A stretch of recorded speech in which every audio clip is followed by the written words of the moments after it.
The storm came without warning.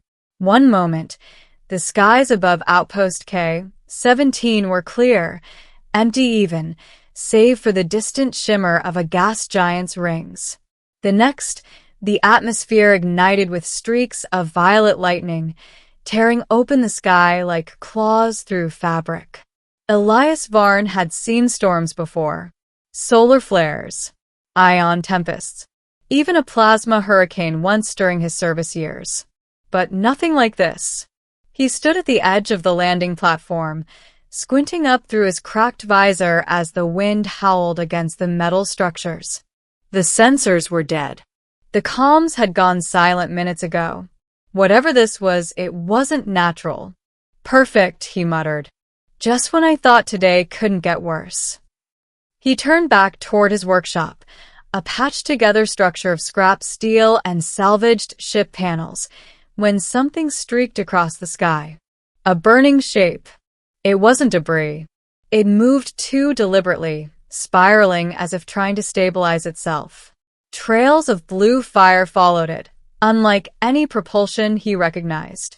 Elias froze. That's the ship. The object screamed through the atmosphere, descending fast. Too fast. Then it vanished behind the jagged hills beyond the outpost.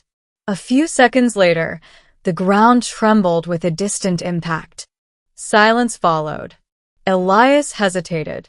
He had lived on this frontier world for 3 years, and if there was one rule he'd learned, it was simple. Don't get involved. Crashes meant trouble. Trouble meant people. And people out here usually meant something worse. He started back toward his workshop. Then he stopped. Damn it.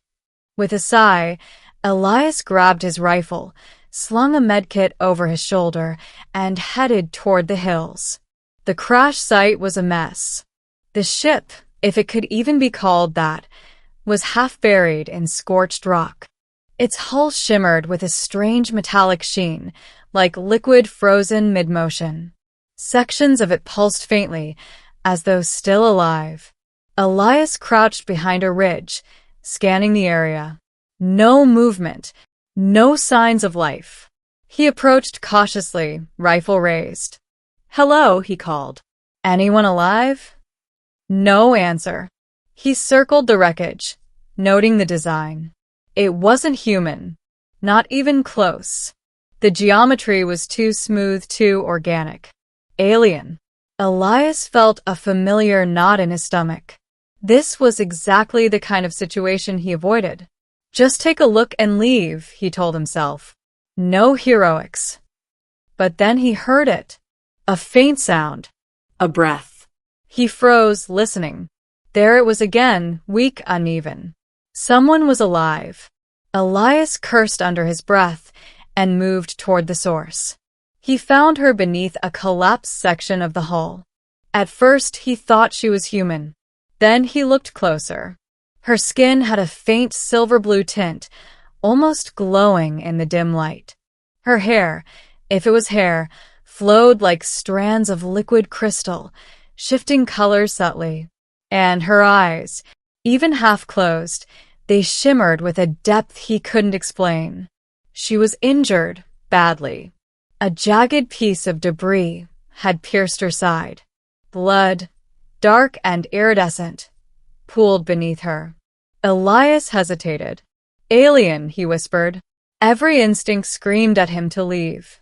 This wasn't his problem. This was beyond his pay grade, beyond his understanding, beyond his safety. Then her eyes flickered open. They met his. And in that moment, he didn't see something alien. He saw pain, fear, and something else. Trust. Her lips moved, forming words he didn't understand. Then she went still. Elias exhaled slowly. Yeah, figures. He lowered his rifle. Guess I'm doing this. Getting her out was the hardest part. The debris was heavy, and the storm hadn't fully passed. Wind howled through the hills, carrying static that made Elias's skin prickle. He used a portable cutter to slice through the metal, careful not to shift it too quickly. The last thing he needed was to make her injuries worse. "Hang in there," he muttered, even though she was unconscious. "You picked a terrible place to crash." After what felt like hours, he finally freed her. She was lighter than he expected.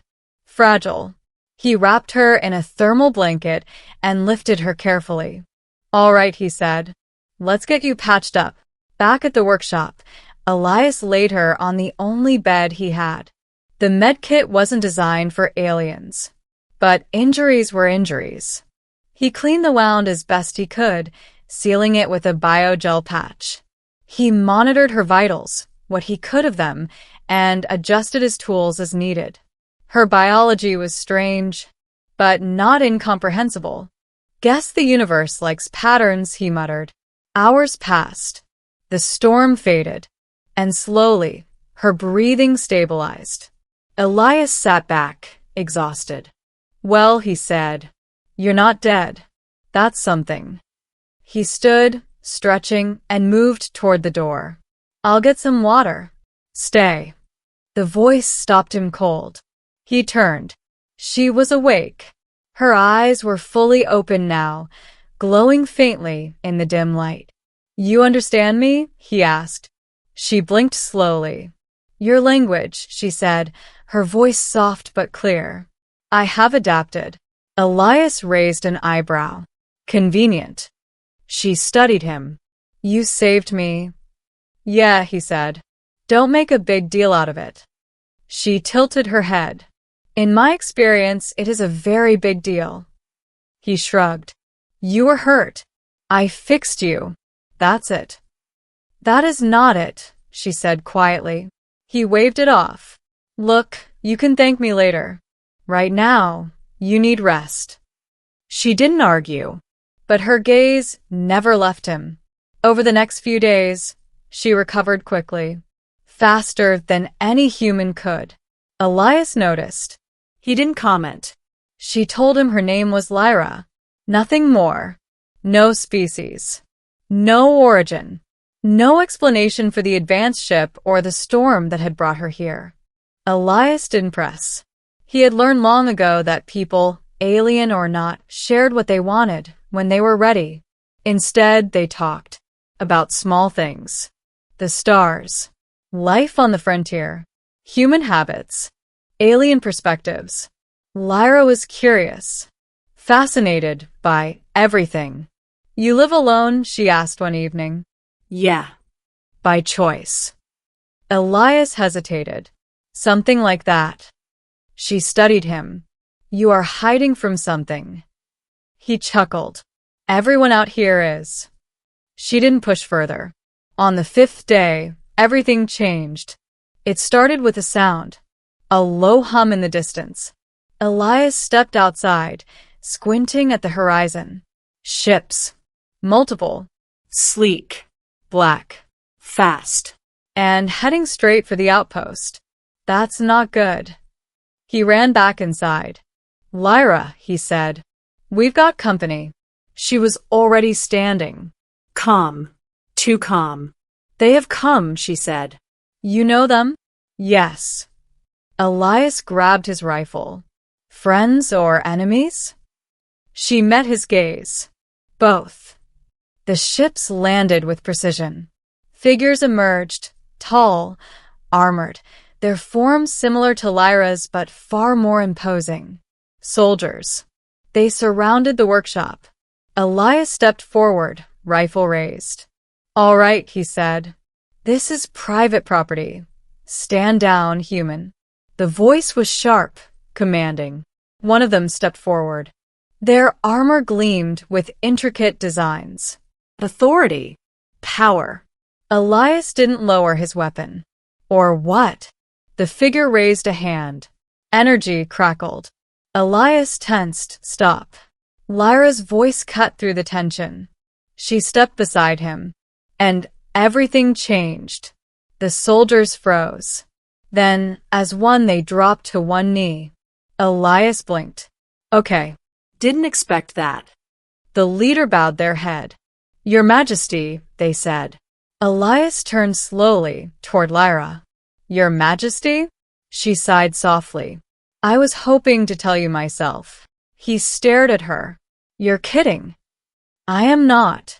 The realization hit him like a shockwave. You're what? Some kind of queen. Empress, she corrected gently. Elias lowered his rifle. Of course you are. The explanation came quickly. Lyra was the ruler of a vast interstellar empire. Her ship had been attacked, betrayed from within. The storm had been a side effect of experimental technology used in the escape. She had barely survived. And Elias had saved her. You didn't think to mention this? He asked. She met his gaze. Would it have changed your actions? He paused. No. Then it was irrelevant. Elias huffed. Still would have been nice to know. The soldiers remained kneeling, waiting. Lyra turned to them. Rise. They obeyed instantly. Prepare for departure, she commanded. Elias felt something tighten in his chest. So that's it, he said. You're just leaving? She hesitated. Yes. He nodded. Right. Makes sense. A pause. Then, come with me. Elias blinked. What? Lyra stepped closer. You have shown courage, compassion, and strength. Qualities rare in any species. He scratched his head. Yeah, but I'm just a guy. No, she said. You are more than that. He looked around at his workshop. His life. Simple. Quiet. Safe. Then at her. At the unknown. I don't belong in your world. You could, she said softly. Silence stretched between them. Finally, Elias sighed. Nah. She tilted her head. You refuse? I've had enough of big worlds and bigger problems, he said. I like it here. She studied him, then nodded. I understand. But there was something in her eyes. Respect. And something else. Before she left, she placed a small device in his hand. A communicator, she said. If you ever change your mind. Elias smirked. Don't hold your breath. She almost smiled. Take care, Elias. You too, Your Majesty. The ships lifted off. And just like that, she was gone. Weeks passed. Life returned to normal. Or as normal as it ever got. Elias fixed things. Scavenged. Survived. But sometimes he looked at the stars and wondered. One night, the communicator lit up. He stared at it. Huh. He picked it up. Yeah. Lyra's voice came through. We are under attack. Elias sighed. Of course you are. I would not ask if it were not critical. He glanced at his workshop, then at the stars. Send coordinates. A pause. Then thank you. Elias grabbed his rifle. Well, he muttered. Guess I'm not done after all. Because sometimes saving someone once means you're part of their story forever. And sometimes that story is bigger than you ever imagined.